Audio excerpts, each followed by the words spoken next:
Hey guys, Inder this side from 24 by 7 everything. Hope you all are doing great. We are again back with another video and this time it's on Asus Zenfone Max Pro M1 related to the new custom ROM that is Ion OS version 2.2.b. So basically this is a continuation to our previous two video. In part 1 we have shown you installation, in part 2 we have shown you the review, and here we will be showing you the feature set. So let's start with that. So firstly, just for the confirmation part, this particular custom ROM is based on Android 10. Voila. So this has also been confirmed. Aside to that, the Android security patch is of 5th of December 2019. And a part of this kernel version is of 4.4.2, I would say 207 Stardust, and build number is of this particular QQ1B and so on. So all in all, this is really nice that because this particular ROM was created in the month of December 2019, that's why we have a security patch of December 2019. So if if developer will be releasing in the month of January, we'll surely be having the latest security patch as well too. Now let's discuss about each and every feature. So for that I've already entered into the settings section. So in network and internet there is nothing special. Just dual volt is working absolutely fine. There is no major network issue. Even there is not even a minor issue as well. So all in all it is running butter smooth.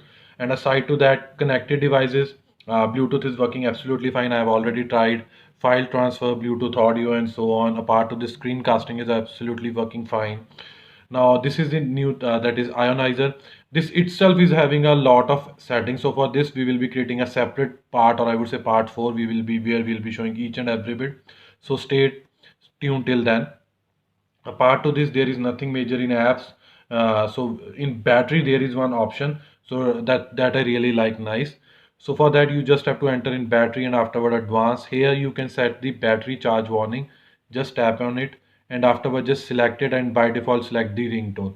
So let's say if you have selected that 100% level, once you reach the 100%, it will blow a ringtone on your phone, that this and you will be able to notify that okay, my charging has been done and so on. So just for this particular part you can select any of your sound. Now let's move to the display part. So in display, the very first part is like brightness level, auto brightness, everything is working fine. Night light is also working fine. Adaptive brightness is also working fine. You can turn it on. So just for the video part, I have turned it off so that everything will be streamlined according to my need. And this is really nice option, live display. So basically it will help you like on the basis of daytime. So what should be your reading, I would say brightness level when you are viewing on the screen, so that it should reduce your eye strain and so on. Apart to this style and wallpaper, I really like this. So basically they have one option where they have given us like style, clock and wallpaper. So by default style, this is the by default where they have these sets. So just for cutting down the time, I have already created a separate, or I would say customized on the basis of my name in the, so where I have selected these are the icons and so on. So if I'll apply this, then it will change according to my settings. So like this was the font that I have selected. So let me go back and I'll show you the default one. So I'll again apply it, and now the font will be changed to the system wide, which is being shipped with this particular ROM. If you want to customize, you can just select it here, and afterward you can change it, like tap to edit it. Afterward you can select any font whatsoever they have provided and so on. Aside to that, you can also change the font, then icons, and then color, then shape and so on. So all in all, this is really nice. A part of this is a clock setting. So by default I have selected this part. Let me show you. So this is what I have selected, but we can change it to any of our needs. So let's select bubble, and now I'll just turn it off, and it will showing like this. So it's 5:02. It's really nice. So the small bar is at 5, and this is on nearly about 2 minutes and so on, or 3. And a part of this, there are bunch of wallpaper you can select and you can apply it. So all in all, this is a very wonderful option here. A part of this, in advance, you have dark theme. By default, I have open light. So if I'll select it here, it will turn it dark. So all in all, a very good thing. It is also available in quick settings as well. But just from a system setting point of view, I'm just discussing. And a part of this, tap to wake. So double tap anywhere on the screen to wake device. So basically, we were on always on display, and afterward I just tap and it has moved me to the lock screen. So all in all, this is working absolutely fine. Now let's move to the security section. So in security section, basically there is a bummer, like there is no face unlocking option, but fingerprint scanning is working absolutely fine. Let me show you the demo of that as well. Voila. Let me do one more time. Voila. I won't say that this is pretty fast, but it is not slow at all. So all in all, if I have to scale, it is 85 to 90, or I would say 80, yeah, 90 on a scale of 100. So it is working absolutely fine. And aside to this, pin and pattern both are working absolutely fine. Now let's move to the accessibility. Here again, you will see one option related to dark theme, which we have already discussed in the display part. So again, if you select, it will again turn your theme to the dark system wide. So all in all, nothing major.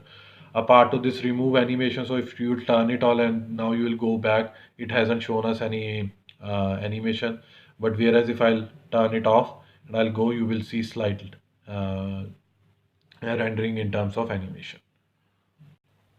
Aside to this, I really like this particular accessibility menu. If I'll turn it on, then it will show me here, and afterward I like tap it on it, it will show me bunch of things. So all in all, this is very nice. You can do at your side.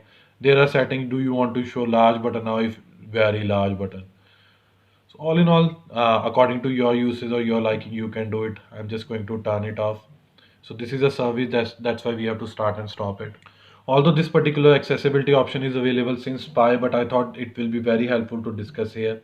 Apart of this digital well-being, I haven't turned it off. I have kept it turn it on, and after that, I'm just getting 6 to 7% of battery drainage within a span of 7 to 8 and sometime 8 to 10. So all in all, this is really nice. You can see today I have used 4 hours and 1 minute, and these are my thing: PUBG, then settings, unlock, notification, and so on. So all in all, everything is working absolutely fine. This is my dashboard where I can see my screen time 4 hours and 1 minute. And apart of this, you can see after 100, just 30 minutes, 30% is being used, and focus mode. And all in all, you can try these things at your side. Now let's move to the system. In system, there are few things like gestures. So basically, I'll be going to the gesture, and here there are two things like jump to camera. So basically, if I'll double tap it here, it will jump like on power button, it will jump to the camera. Let me, wow. So all in all, again, whenever I'll be double tap simultaneously, it will be opening my camera. Let me do one more time. Voila. So all in all, it is working absolutely fine. Aside to this system navigation, I like two button. You can try gesture navigation. So in gesture navigation, you just have to move it back like this. You will be scrolling and so on. So all in all, it is working absolutely fine. There is a three button as well if you want, but I always prefer two button navigation. Now let's move further. So all in all, everything is being discussed here as well. There is one system update. So this is not working fine. So even my Wi-Fi is on. It is always giving me this error that your phone is not connecting to internet. Please check and so on. So all in all, we can say system update or auto update related thing is not working. Maybe this will be resolved in the next build itself. And aside to this, we have discussed all the features, or I would say all the settings whatsoever being the vital one, which will surely help you. Apart to this, for this particular thing that is ionizer, this is a whole through customization part, which will surely take time. That's why we will be creating a part 4 videos for the same. So stay tuned till then as well. So this was all from our side related to features of this particular custom ROM. Hope you like this video. If you really like this video, kindly share this with your friends and family. And a part to this, please subscribe to our channel because this will surely motivate us and boost us to create more videos like this in the coming future. Finally, it's the time to sign off now. Bye for now. Thanks.